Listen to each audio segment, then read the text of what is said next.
but just wait until that zone gets a lot tighter, and then we're going to really see how things are going to heat up. Going back to that Count Clicks Macwood fight, though, like you said, 7th place, 35 points, getting with that win. Winning that fight absolutely puts them in contention for top 5, maybe even top 3, because they weren't that far behind in points. So a huge win for them. Now on the other end, right, especially down the leaderboards, Bucke, Avery, and Chap, they are up. They've got 3 kills to their name. So that's solid, right? 3 eliminations is pretty good given the fact that they have not been performing well, but they're rotating in and they're on the outside. I just got to point this out. Bucke is picking on, I didn't see who was in that boat, but that boat is being attacked by a shark. It's the FaZe boys. Oh, no. There is a shark there attacking we wanted to see it. boat. And they're going to need a bigger boat, and they're going to survive this bad boy, especially with Bucke, Avery, and Chap picking at him, and that's why FaZe, Bizzle, and his crew get off the boat. There he is. Look at him chopping away, and Bucke right now and his crew are chopping away at the bit, trying to look for those tags, and oh no, the RPG comes in. That almost quick reaction from Bucke right there, but it's FaZe, Bizzle, and Dubs and Mega are in trouble as the shark is just causing some major chaos. Like, here it is. This is going to be a bad situation for them Reflections. Oh no, the boat just gets kicked out of the way too. Yeah, sharks, something you don't want to mess around with, whether it be real life or Fortnite. See the effects of that. No, and not at all. Hey, man, you know, the sharks, they've got to be next to Coral, right? I think it's only fair for that. Fernando is going to be pushing through. I'm not even going to attempt to say it like you, man. I can't roll the R's like you do. You do something magical. Fernando. There you go. See, now you added too many R's. Now I know you're just getting too crazy. Now you're just flexing, all right? I don't like that. I know. But they're joining in on this boat battle. Yeah, no, they're coming. Hey, and you know what? This is bad for, like, you know, the other boys, you know, Bizzle and them. They can't catch a break. Buga's moving in. Yeah. And I like this stuff, but this is what you expect. Like you said, game 5, things are getting crazy, and right now everybody is trying to get their piece of an elimination. They want 1 point. They want to continue to move up the ranks. Yeah, look, you saw a peek of it. It is, I think the Zypha is up there. I'm not sure, but someone has control of that land on top of that mountain. That is the highest point, and that's where you want to be. For the people in Coral Castle on the right of the map, as you can see over there down at that pit, that's a bad position to be in. They're going to have to find a way to rotate out unless the storm goes over there, but we'll see what happens, because all these people who are going to be able, they're going to build right over the pit. So that's why you don't want to be down below. You're going to ultimately find yourself on that ultimate low ground. But as we're going to see, we're about 30 seconds or so getting into the first half in and half out. And that's going to be so interesting to see how it unfolds. And look at the shark. Oh, Rep and Pip, shark, but Lenny, was it Bruce or something? Did so well. Bruce. Bruce going big, man. Bruce is vicious. All right, I just want to point that out, by the way. But even more scarier than the shark is the idea that we could be fighting on water. We know how chaotic the fight on water can be, and it looks like we are going to get a little taste of that. Commandment doesn't have many bullets too, so he's not going to be able to just spam through builds with his AR. He only has 8 shots with his hunting rifle, so he's going to be limited into what he is going to be able to engage on and how he's going to be able to apply the pressure. Meanwhile, though, on land, we have yet another fight taking place. The X-Set boys are going to be lower than Riverson and Co. with Nosh and Ziffa, but of course you have Saf, Stretch, and Co. who's going to be down low. This is interesting. Half and half has now populated its up. It's going to be on land. We have a couple of teams there, but I'm worried about that bottom, that southern portion of the safe zone currently. Look at how many teams are congested there, and they're all going to have to run through each other, and it's going to be so awkward going through water, Sancho. What's interesting, we have the top 5. We have 6th place, 4th place, 3rd place, and 2nd place, and 1st place, all on that landmass. They're all there. So this is going to be so...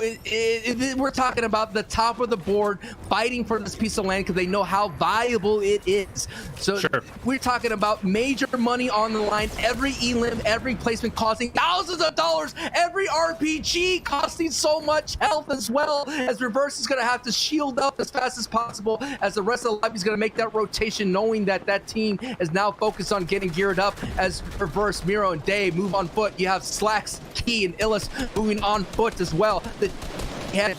Allowing these teams to refresh. But now on height, you have a second height as Exit. Matt coming in, telling you Reflections, safe, Sap, and Stretch are behind, waiting for the opportunity to take high ground, and they're going to find it, and to be this opportunity to close out Ninja Battles with a possible 3rd victory royale. Yeah, and that would be huge. That would absolutely elevate them potentially, at least in conjunction, right, with that of Reverse and Co., who still are on the map. So if I'm Reverse, and the rest of, the team, right? I'm thinking to myself, all right, it's just time to kind of chill out. Let's just, let's play for placements. We already know we have a 7-point lead. We don't need to do anything crazy here in order to maintain the first position. But everybody else, though, you already know they're playing crazy. We've been seeing how loose players have been getting, and that is to be expected. But like you talked about that high ground, look who's up there right now. It's going to be Riverson and Co. They're going to be up there now, but look at that next zone. Oh, my Lord. How bad is that going to be for everybody to rotate into? Things are about to get wild. We're at 33 now, but chat, keep your eye on that top left number. It's about to drop down to about 20 or so.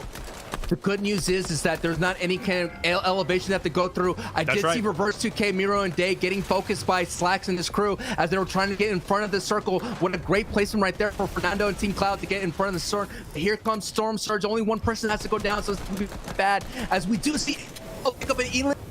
Miro picks an elimination on Emad. He must be big sad. Reverse and his squad are looking very nice right now.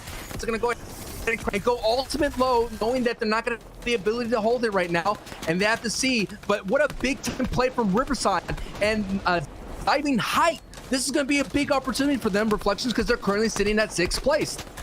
Yeah, and this is their opportunity to break top 5. Like you said, each placement they move up, that's literally thousands of dollars that they are adding to their prize pool. So right now, their opportunity to go big is there, and they just need to make sure that they don't fall down or make a mistake where they drop down into the pits of the low ground fight. Xset is also going to be going, look, everybody's just going crazy. They're rotating out. Luckily, there's going to be water down there. Reverse gets the opposite effect now, going back into the build. He's now going forward. He's got players all around him. He's just trying to get as safe as possible, and luckily he does.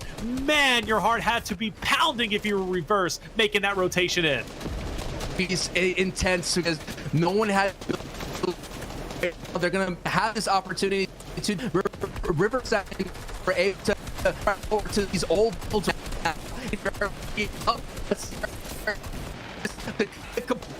with that double play, but down goes Dubs as Team Cloud take him out. Now the ultimate going to look at height. It's Zypha and his crew are sitting at height and contest at the moment in this crew losses, but now it's up to Riverside to hold on, and it looks like they will have that all they can as Team Xset is doing their best to try to avoid some of it using the pad. Reverse 2K is right in front of their side. And now our first place takes Team Xset Knight. Reverse 2K doing his drive on the low ground, down to his heels. He takes a big time. Oh no! He goes, but it's okay. Hero Day versus But you also have Fernando, and I've been looking at that kill feed. Fernando has been clutching up. Granted, he just falls, but he picked up a ton of eliminations, and they were in 3rd place, just down about 10 or so points. First place goes out. And Stretch is gone. Stretch is gone as well, too. Fernando falls. Xset, AV will go down. And now you got ICV looking to make their way up. Illis will take out Miro. And like you said, first place is gone. But is it enough for the rest of the company? Is it enough for the rest of the leaderboard to move up? Rex will fall, and that's going to be 2 players. Our Xset boys are now gone. Oh my goodness, this is big because Riverside and his crew, if they get the victory royale and they match up a lot, opportunity to win Ninja Battle. And all is aligned right now. Bucke, Kreo, Khanada, who are sitting any elite as well, but they do not have the high ground. Their positioning is not as great as Riverside squad did so well fighting together. A board clip to send up into the air. Can pick up any kind of. Oh, Illist, he's at 1. Oh my no! And there's not a lot he can do there as he gets dropped by Kreo. Last 5 remaining. Riverson up. This is big moment for these boys who have been tearing it up. Riverson's been on high ground, by the way, for the rest of the time. Look at Bucke. Bucke looking to make a move. He just comes shy of hitting a couple of shots as they battle now up the mountain. Sancho, this moment is so close. Riverson now very low in health. He gets dropped. Kreo also falls, and the victory goes to Khanada, Bucke, and Kreo as they all 3 stay up. They get 5 points. Unable to find their footing, no doubt, but hey, they did really well in week 2 in the Ninja Battle. So I'm expecting them to come full force. Shouts again to Nick 30, as you mentioned, coming back and doing really well, getting the 10 points. I'm sure they're going to have to find some footing going forward and see who he picks up in as him being the captain. 15 place to Bizzle, Dubs, and Mega having some issues coming out of Fortilla there and there. Booga, Chap, and Avery was my surprise, but hey, they have the ability to pop off. 16 points. nothing to shy away from Reflections. They had the ability to pop off. Yep. Emad, Commandment, and Scented, they started off a little bit hot, and he almost tried to get hot at the right time. But what a big surprise for me was Unknown, Benji, and CRR. It was fun to see them slay out. I think they were kind of playing like not like a days, well, no worry in the world in the opening match, but as soon as things kind of unfolded. But here we go. Reflections. Who is Sancho, the winner today in week 3? The anticipation is killing me. We got to pull it up. Who ended up taking first place? Did Reverse hold on? He did it for 4 games. Was he able to do it here? He was not. He was not. They end up falling down to 3rd. And that's what I said. Sometimes the guys below are just as hungry as the ones at the top. And Bucke, Kreo, and Khanada, 55 points, edging out Riverson, Azifa, and Nosh by just 1 point. Matter of fact, it was just 2 points that separated 1st and 3rd. What an amazing performance that last game, getting the